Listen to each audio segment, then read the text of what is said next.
Hello everybody, today we are going to be unboxing the Samsung Galaxy S23 Ultra that was just released.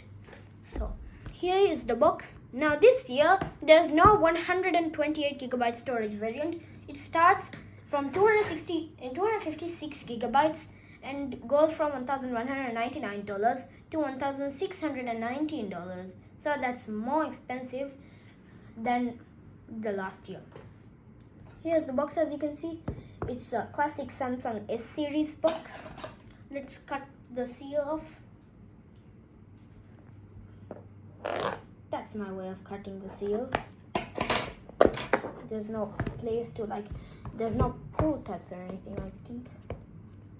Oh, there is actually something. There is no. I'll just cut it like this. Use a bit more second here, cutting. And there we go. We can take out the scissors. Just put the scissor away there.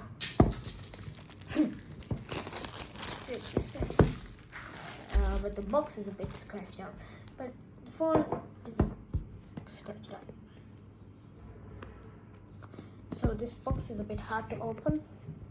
We need to actually pull tabs like the iPhone. As you can see, it kind of broke, but it successfully did it. And there's one more pull tab. There we go. And now we can, I guess, take the phone. Is it not coming out? You have to actually put it out from here. Like that. And here's the phone. Okay. Let's remove this little pamphlet and see what's inside it. We just have that basic charge cable. We have the instructions. And we have the same ejection tool. We have the USB-C to USB-C charging cable that we have had for many years. There we go. And we also need to pull this out like the Galaxy watches.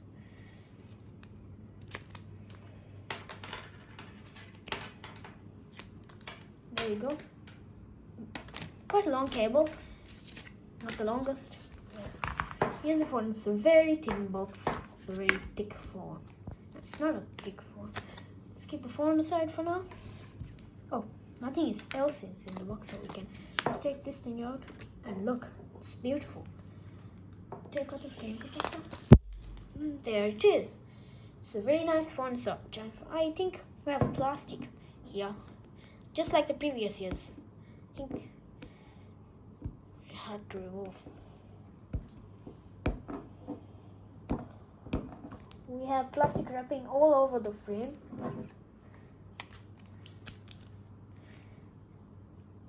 And there's plastic here, more plastic. But I'll remove it later. So let's power on the phone.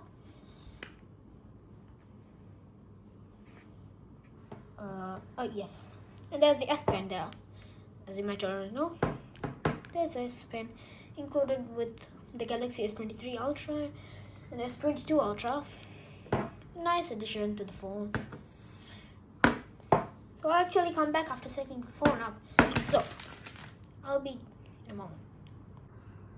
So the Galaxy S23 Ultra is all set up and ready to use. So here's the phone. It looks pretty nice with that matte glass back. And you have that always on display, as you can see right now. It's pretty power efficient. And actually, one thing I noticed is that when I was setting up the phone, the battery was draining really quickly.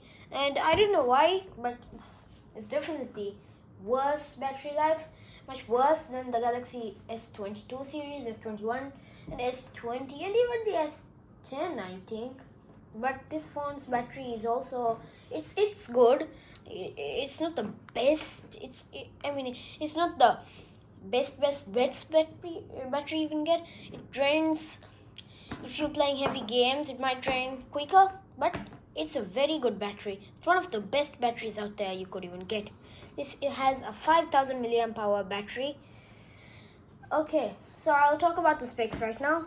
This phone now does not come with 128 gigabytes of starting storage. Finally, now we get 256 gigabytes of storage, starting storage, and it's a bit more expensive than last year.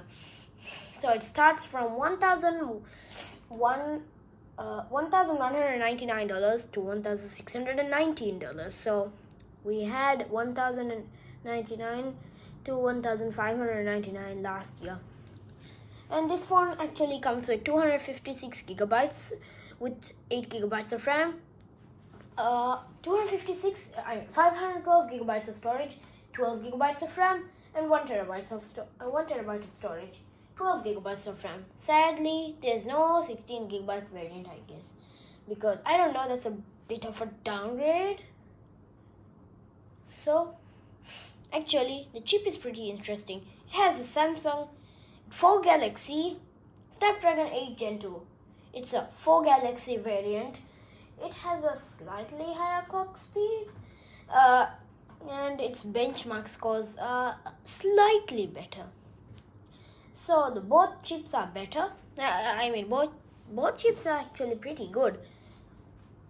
So I think the S Pen has been improved a bit. Let's check it out. And also, by the way, the storage is actually the fastest storage you can get on a smartphone. Let's check out the stylus here, the S Pen. Samsung calls it.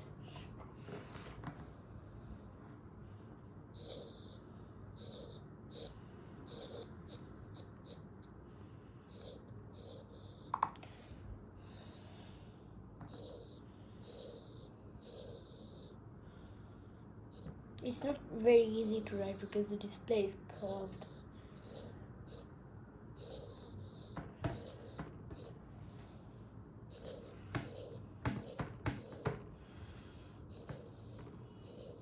And yes, the phone of course supports 5G and was released in February 17th.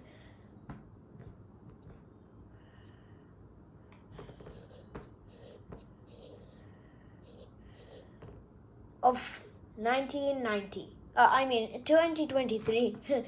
And this phone actually has a 6.80 inch display compared to the iPhone's 6.7 inch display. And to be really exact with the iPhone's display, it has a 6.69 inch display to round it off.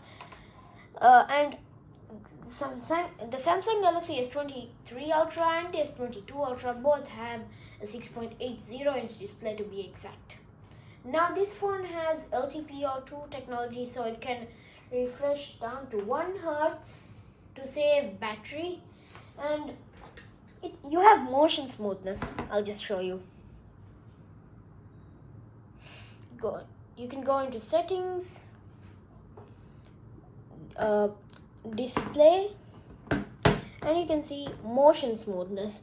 So standard is 60 Hz, adaptive it is 120 Hz. Now it's set by default, and of course now it can support the highest resolution of screen resolution and motion smoothness, what you couldn't do with the S20 Ultra. That was bad, but they fixed it, not a problem. And this phone's display resolution is actually 3088 by 1440 pixels. That's a lot of pixels. And this display is one of the best displays you could get right there. The iPhone displays and the Samsung displays are both really great displays. And the cameras, one of the most interesting things about the phone, probably most. So we have 4 cameras, and that one up there is not a camera, it's just and that thing up there is actually not a camera, that's a laser autofocus. So we have 1, 2, 3, and 4 cameras and an LED flash. This one is, I guess, a 12 megapixel camera, and the middle one is a 200 megapixel main sensor. So they've upgraded from the 108 megapixel sensor to this massive 200 million pixel sensor. That's just now the best camera I think you could get on a smartphone. And the video resolution is also better. 8K 30 frames per second compared to last year's 8K 24 frames per second. So you could also record 4K 60 on this. It's just a really good camera. Even better, I guess, than the normal S23 series. And actually, fun fact, the front camera is actually downgraded. It was a 40 megapixel sensor, which can record 4K at 60 frames per second, but it's now downgraded to a 12 megapixel 4K 60 sensor. But actually, the selfie camera is good. Don't say this camera is bad. Don't rush out to buy the S22 Ultra. I didn't say that. This camera is better than the S22 Ultra. S23 Ultra, as you might expect, will be better with everything. Nothing downgraded. And actually, the camera rings are slightly bigger than the ones you see on the S22 Ultra. And the frame has changed quite a bit actually. The frame is much squared off, much boxier. Easy to hold, much easier to hold. The S22 Ultra, when you try to hold it, might slip out of your hands, but this is much more easier to hold. And that fingerprint sensor hasn't changed much. So that is the Galaxy S23 Ultra. I will try to make a full review of this phone later. So that's it for this video. Please subscribe to my channel and like this video, and bye bye. I will see you on the next video.